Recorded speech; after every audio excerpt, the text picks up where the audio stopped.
Mom and I are a mess, seeing you in that dress.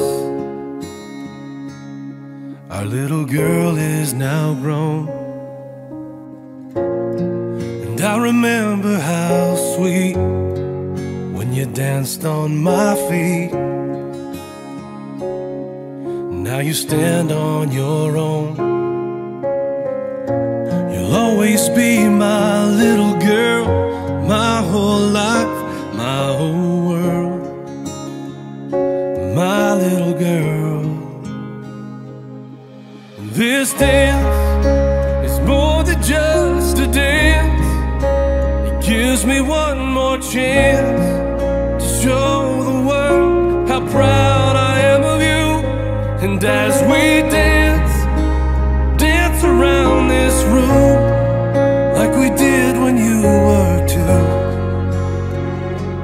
My little girl, this dance is just for you.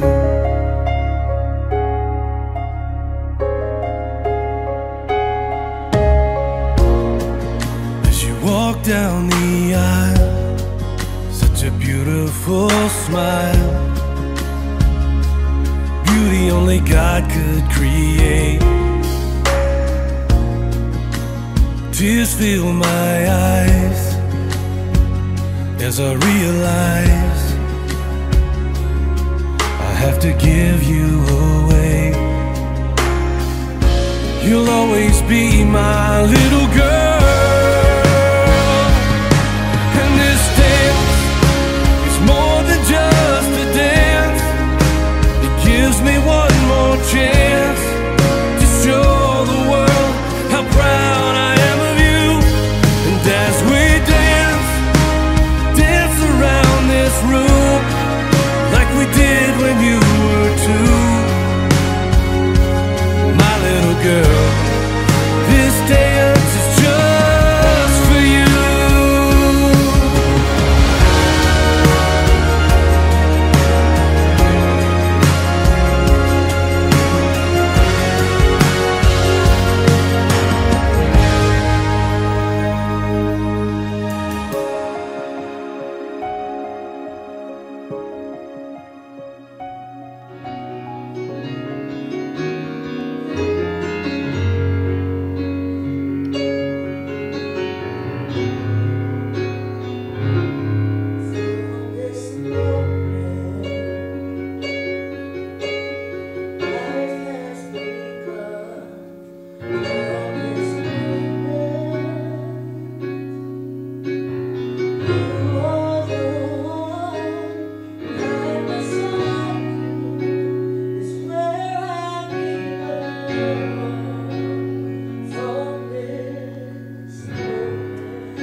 Manatu o faapei le tai au nei. O le fale na ia mua. Sa lau I ula e pou li tua. Wa o lele ua tepa I ula. Lava I ula, titi ula, ua tiu fo I ula. Ua se I ula le aso. Manatu lea ua no mea matale feunga. O na o faapea atu. Le pa iae ua potopoto le nei taia. E le nei le atua. E le nei le atua I taini uma. God is good all the time. Ai le nganga fatu lima o te mutua I ofo alo fatu ai. I le aunga au te. O le nei fa moe moe. Fatalo fatu I lau sunga Paulo Junior Leaoa. Ai mai se o lau mana mea lale lei a Hellen Celissha sa'u. Wow. You guys look awesome and bright this morning. Fatalo fatu I wasili ma au mea mai fa pea flower chaos and faith boys. O le anganga mawalunga fo i lea, e o alofa atua i mātua i la ua nei, Mr. and Mrs. Sau. Ai tainane Mr. and Mrs. Leaoa. Au le anganga whaatalofa fo i lea i o ainga na nua. Ma o le ata oto whaamaena o tailo loto o sama whainga. O la le taea i le leo le au auna ni nei taea. Whaatalofa atu le au whainga luenga pa ia le tua mo tau whatua. Mai so se whata whaitau langa. Ua tātou pāle whiangai ma poto le nei taea. Ki o tātou mori mawina le wha moe o le whanau nei. E muria i se whaatalofa i le whaatiti ai le tāu o le whaatalofa lea i le paia le matanga luenga i Gisborne nei. No fu mata whale whapea te tai ma vaenga te tasi. Te ia o lava i nai whanau iti. Whaatalofa atu fo i wō mai masani whapea sa moa o poto. Tā alofa lava. Mai le taelo le loto ma le anganga i le nei tae au. I would like to acknowledge the presence of the Almighty God, the nobility chief's distinguished guest, the beautiful bride, Helen Celissha, and the gorgeous groom, Paulo Jr. Leaoa, and their families and the bridal party and all who have come today.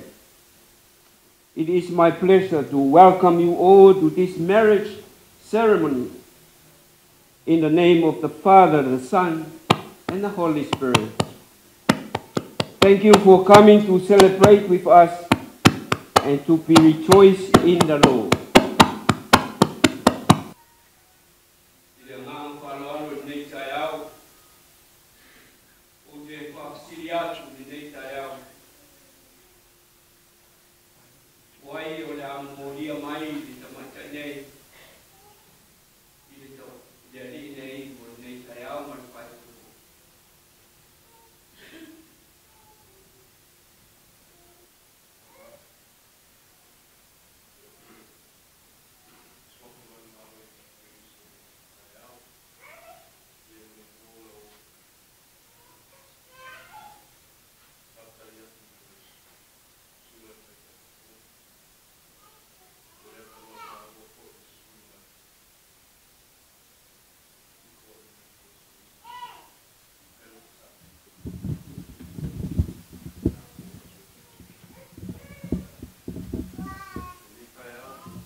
Hellen, Celissha,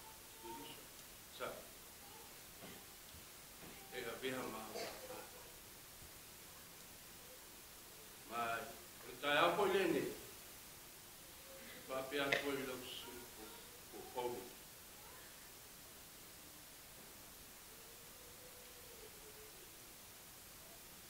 tai apo pene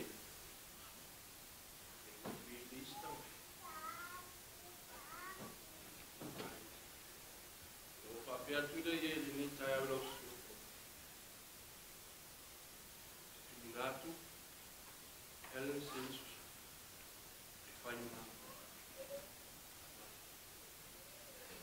every time I put in, I find the other more in your lava.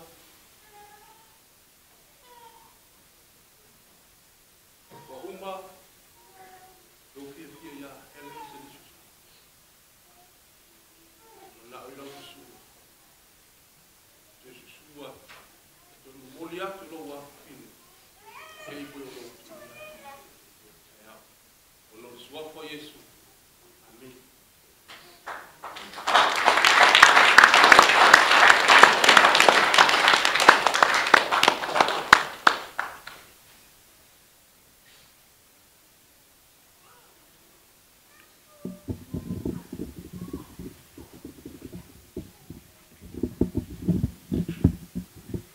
wala watu ma faaloalo le faalapototoga ia lala mai la.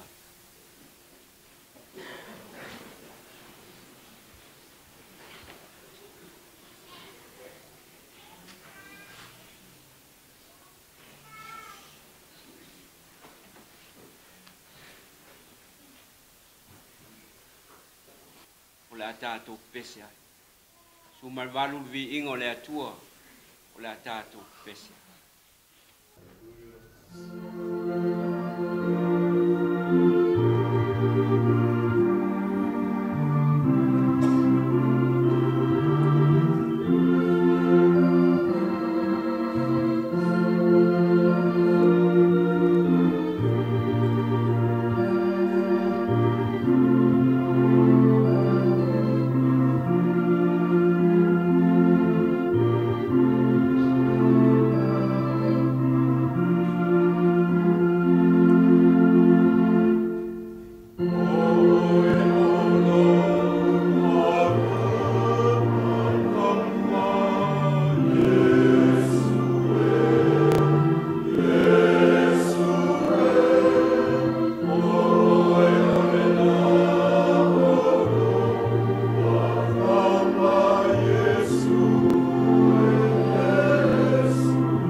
Mātou tuae, lo lava finga ngalo, ia ola whapa ia ina lau whana. Ile malea, i o mātou wola ile alofa moni, whapei ona e mua i alofa mai. Liu liu alo mai au whonganga lelei, ma e whapa ia ina le nei sauninga. Ina ia faavae ai le nei, o sinawhi ngainga, ile whātua o moni ia te oi. Le mātou tu ina atua ia te oe le whanau nei. Paulo tuna Leaoa, ma Hellen Celissha sau, ma lo la ua wha moe moe. Ina ia e utu fia o la ua loto i le moni, ma whanwhana o lo alofa tunoa. E wha aupenga ina ai i la ua, ma whtanga i aso umala. Amen.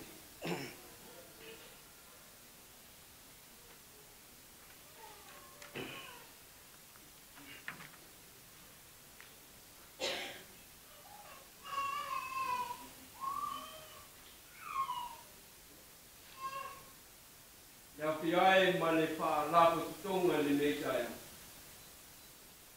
E iai e se ala mapu ai ona le faatasia lenei faaipoipoga lenei tae.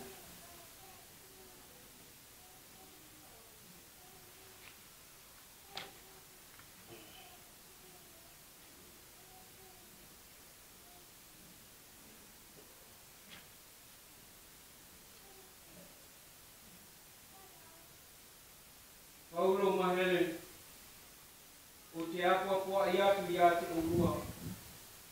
A whai te rua silafia se ala e tauai o na le faatasia oulua. I nā tau tino mai ia.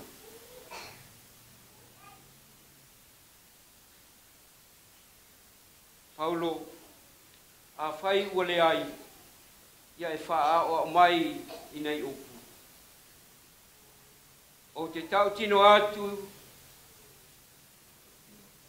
wa o lei loa se ala i tauai o na le faatasia i maua.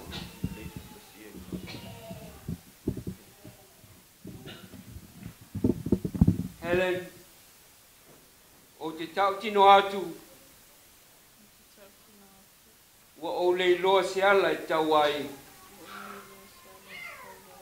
o na le faatasia i maua.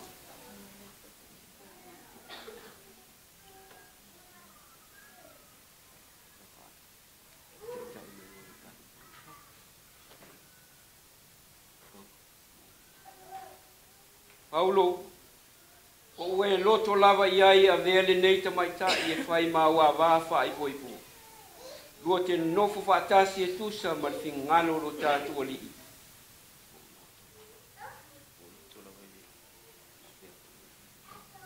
Helen, o ue loto lava ia a vea le nei ali e whai mau tane whai poipo. Lua te nofo whātasi e tusa ma le whingano o lo tātu ali.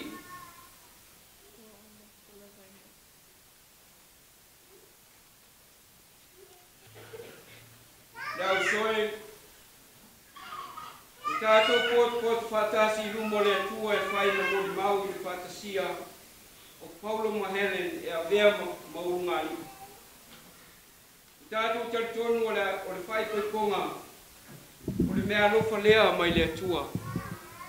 Ina ia atia e ina e a inga e tusa ma lona whingana. Ma ina ia manuia lana whana.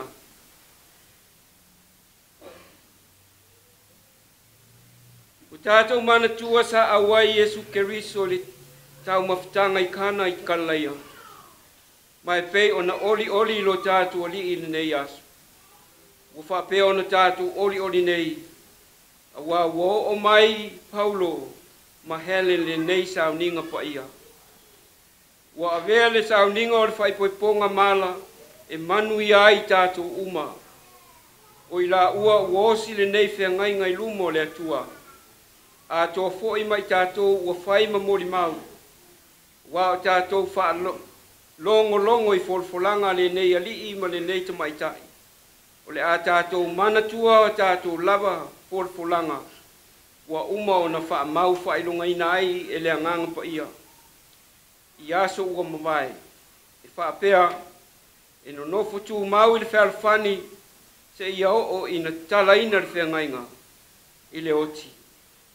O le mea lea ua matua ono mea matau ona tātou o mai le nei mawhitanga pa ia i le mawhawhau ma le whae tete. Paulo ma Hellen, o le taimin nei o le alawina ai le lua tautou. Paulo o te pola atu nei ma tau tino atu. I luma o le atua soifua, ma i luma o e ua poto mai. Ma ia avea ma mori mau. Wa ua paulo tuna lewa. Wa o avea oe Helen. Celissha sa'u. E whai ma ua vāwha i pui. E a materia so nei maso rumanai. I le solo le nei po le whaingata. I le tamau ainga po le matiwa. Po le malolo. O te tausia pia lawa le alofa. Ma le anga le nei. Te ia o ina tala ina le nei pia ngaima. I le oti. Helen. O te wholapola atu nei matau tino atu. I luma o le atua soifua. Mai luma uma oe ua poto. Mai nei ia avea mamoli mau. O au o Helen Celissha sa'u. Ua o avea oe paulo tuna Leaoa. E whai ma utane whai pui. E a mata i le aso nei. Ma aso rumanai. I le solo le lei po le whaingata. I le tamau ainga po le matiwa. I le mai po le malolo. O te tausia pia lava. Le alofa ma le anga le lei. Te ia o ina tala ina le nei te mai. I le oti. Kala watu whaamole i a tātou mama whaamole.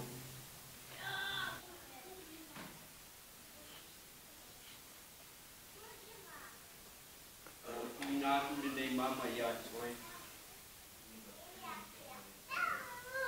E whai ma whai longa o te ngai ngalo. O sia i lo tāwa. I le suaka o tamā. Le alo ma le angang pa ia.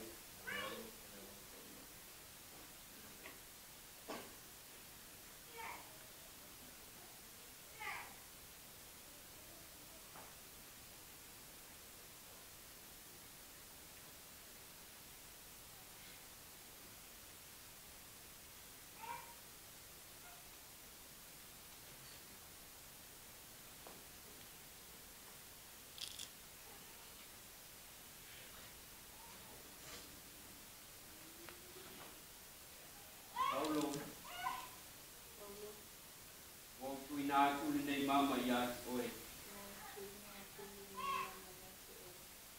E whai ma whai longa o te angai ngano. O sia i le tāwa. I le tuako tamā. Le alo. Ma le angang pa ia. Amen.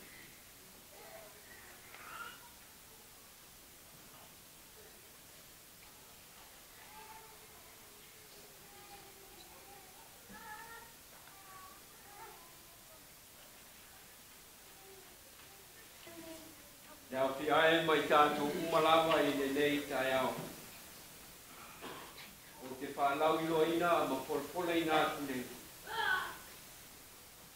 Paulo ma Helen wa avea I Leaoa ma rungani.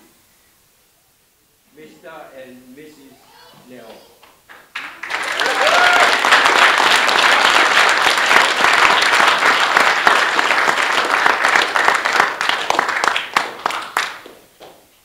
Noa lea o salai. Te kisi la koa le nei.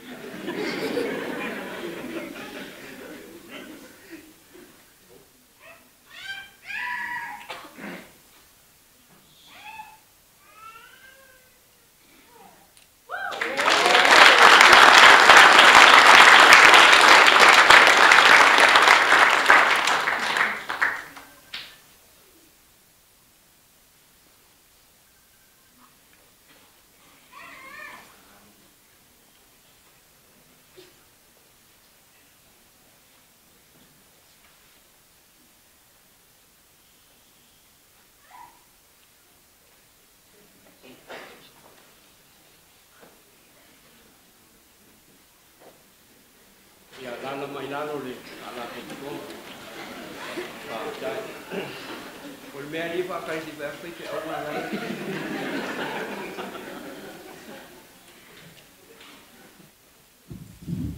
o le whaita wina o le awhiong pa ia mamalu o le tātua tua ni le sona whaita wina whapitoa mo le aso nei o Paulo ma Hellen le a maua le maleko e se folu au te fia whaita wina le whai upu e fitu ma le iwa.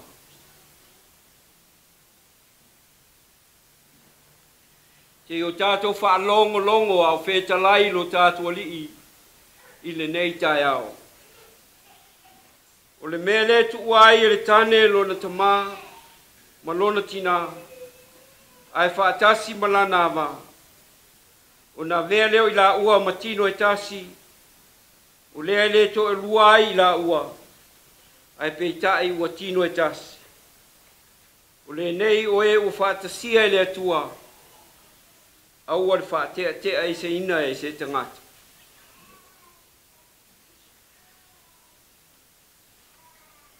Mua le koronito i lon ta upu e sfulu maritolu,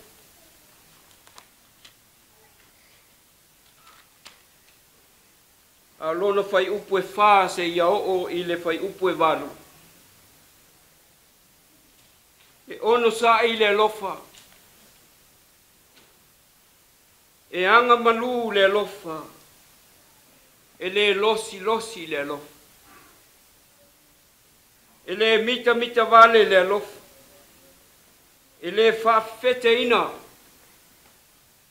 E le amio matanga. E le sa ilia e ia na lava mea. E le whaaita ngofie. E le sa ilia e ia o me mana o ailo na lotu. E le whaitau le anga ua tuuina mai e nisi. E le fia o le amio le anga. Ai fia i le whaamaona. O le alofa e lava ti ai o mea umalawa. E le aise mea ngata mai ai lo na whaatua tua. Ma lo na wha moe, ma lo na onosa. E le uma le alofa ai peita ini perfetanga o le a wha leao ngaina ia. Peni ngangana o le a mawaya ia. Po le leiloa. O le a wha leao ngaina lea. I le suafa malu o tātua lii o Yesu Keriso. Amen. O le taimin nei, o le a whai ai le tātua saini. Saini ai nei whai poiponga. E susu mai,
matua o le launga po le whamanosi le nei tae.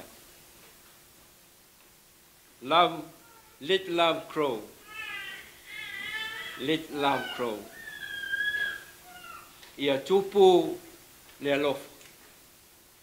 Ia tupu le alofa. I le swafa malue o le atua, le alofa whaamaoni lea. Le alofa muti muti, le alofa lea unoa, ma le alofa i le whaatua oia. Wafu ai le langi ma le lalo langi.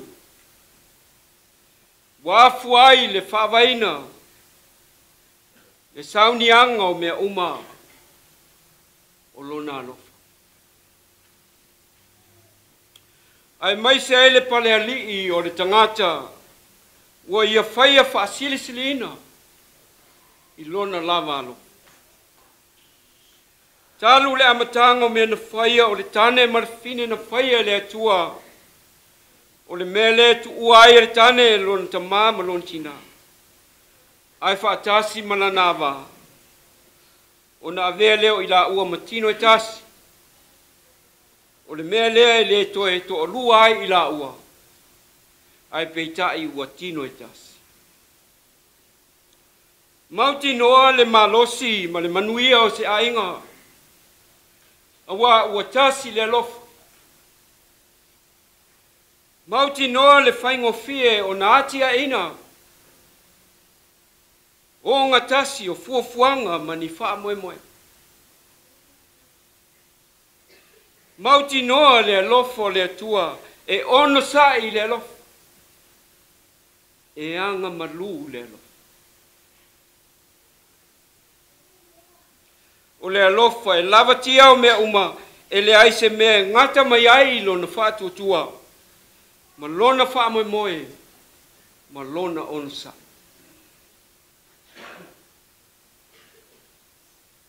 Whātupu fia fia, ma le faafiafiaga o nai aiga ae maise o nai matua ona o le whanau usi taʻi o le whanau whaalongolongo lelei whanau tau lelei ai o le alofa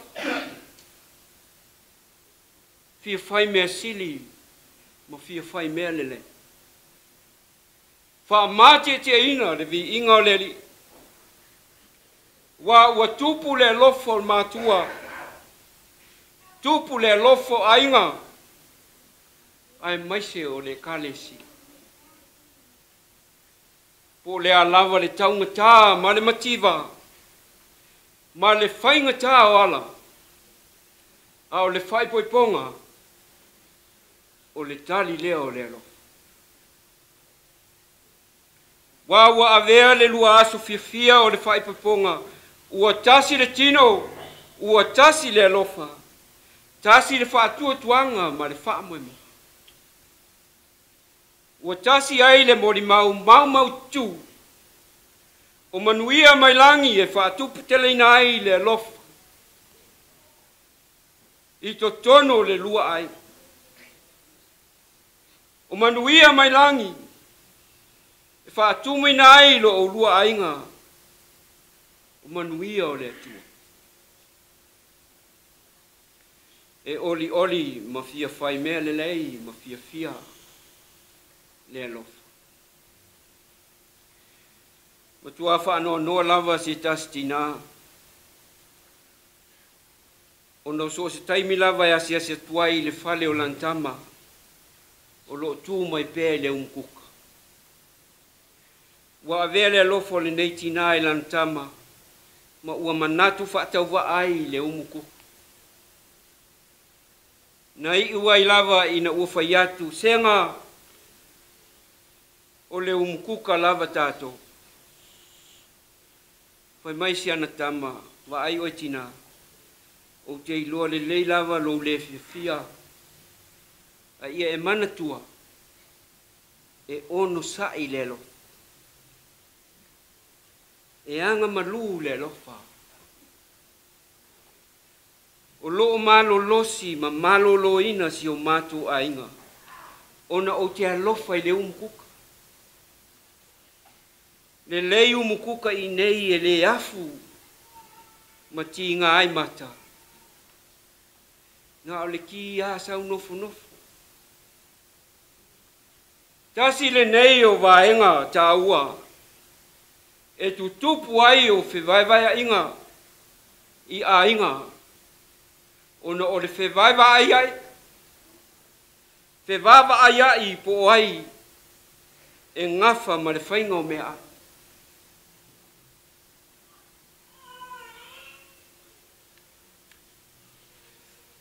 Fia I tātou uma. E whaamanatu le e sete pa ia ro tātou ali I le nei vai tau. Tātou te manatua le alofa sili sili o ro tātou atua. E ala lea I le e sete. Pai mai nā whio mai lunga lo tātou ali. Saula vai lunga alu I le lo. Alu ifo I lalo I le mea sili o na maua lalo. Le mea o lo mumu ai le angasala ma puapuanga. A o lona o no sai ma le anga malu. Na tali ai o whaingata. O lalo na tupu e ai le alofa. Ma ualia e ai o le manu malo.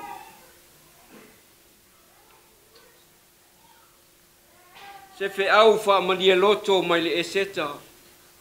E whaelonga ina ai le tātou whaamoe moe ma le whaipoiponga. Tātou te o ifo I lalo. Le loto mau lalo ma le anga malu. E ono sai ai o sawanga ma le polonga. Wa whaeloa mai ai tātou ilo tātou alii. O ala mau lalo tātou te ola. A o ala uma ia o le manuia ma le whaeaina. Na tu I lunga lona mamalu. Ai aluifo I le mata ngā o le sātaulu. Ma le whaatau waa o le tungama. Ai na ia so sofa le anga sala. Ai manua e le alofa. Manua e le oli oli. Paulo ma Hellen. Ma naia le whaamanatu le seta mo le lua aso whaipoipo. Ai nei lua whaamae paepa I luma malunga. Na o le losi losi, na o le mita mita vale, na o le whaaita ita ngofie, faafetai ma I uai fe SSF. A o le lo o lua o ifo I lalo. O ina e mau ai le file mu o le lua ai. O ina e tupu ai lo o lua lof. E tupu ai le lua ainga. Tupu ai le lua fatu tua ma le lua fa moe moe.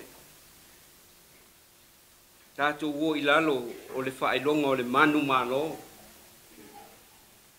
Ma tupu lau usi wha maoni ai le alofa. Paulo ma Hellen. Ia sa ngā iane ai o le tai. Faamanuia le Atua I le lua a inga fo. I le malinei. Ia fua tele le niu. E whaamatala ina le fiafia o le anganga. O lua o la o whaipoiponga mo mua lea. Talu o na avea o mo whaifia.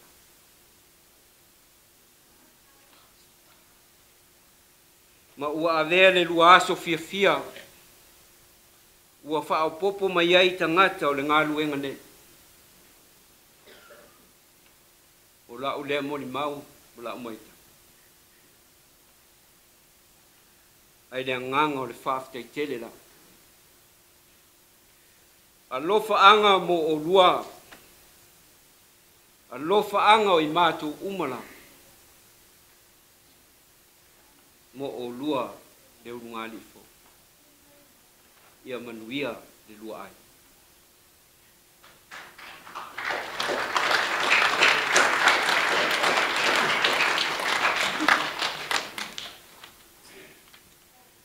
te o wala awatu ma le faaaloaloga. Sunga i faafegainga o lo tātou iai le manu nei se su mai se o tātou faapaiaina e ungali nei ungali fo i le tātou tā. Le tuai le tua oe o faamoemoega o la i ligi mai alo manuia i lunga o le whanau nei ia kusia i la ua i la o fionga i le alofa mo. A oa o inga i la ua i le ia o nusa i taimi o whainata ia la moa le lotu to pile mui i taimi o whaoso songa. Ma ia whamaro sia o la hanga te tonu ma le whaatotua. O le whaapongai lea o le manuia ma le whaatumu ina o la ua o langa i le fia ma le ori ori a o le bidinga. Ia mautu atu leia fionga e whaapau whaapaulanga. Ia manuia le lua ai. Most gracious God, you have consecrated and blessed the covenant of Christian marriage, and it represented the covenant between Christ and his church. Send therefore your blessing upon Paulo and Helen, that they may surely keep their marriage covenant and so grow in love and godliness together, that their home may be the heaven of blessing and peace. So Jesus Christ our Lord and our Savior. Amen.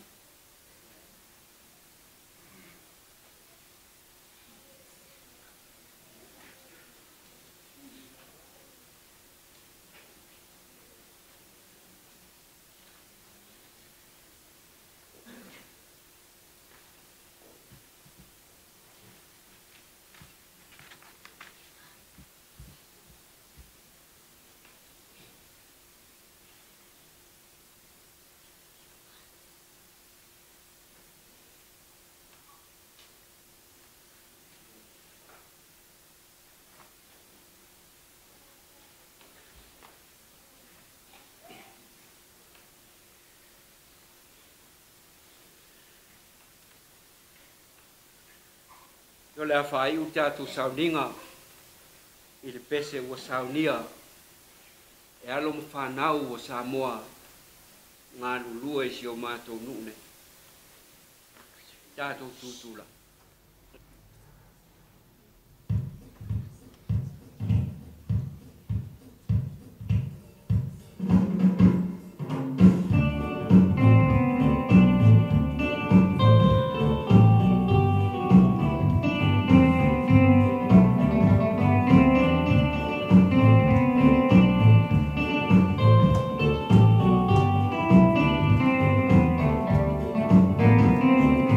Oh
le mau foi mai le atua o lo sisi lava I mea uma e manatu iai. E leo ina ai o tau loto atua mo tau mafau. I le poto ma le alofa le atua ma lo nalo Yesu Keriso lo tātua li. I le manuia o le atua le tama ma le alo ma le nganga pa ia. Ia I tātou pe lava ia su uma e lea unoa. Amen. Mala o atu ma le faaloalo e tutula I pea. Ia aise I o atu e ungali fou, ia faafetai le au memma.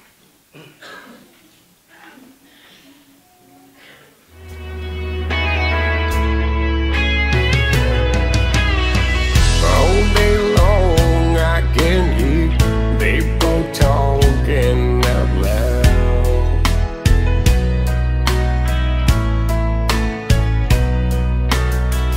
But when you hold me near, you drown out the crowd.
Siva, mai molea tua.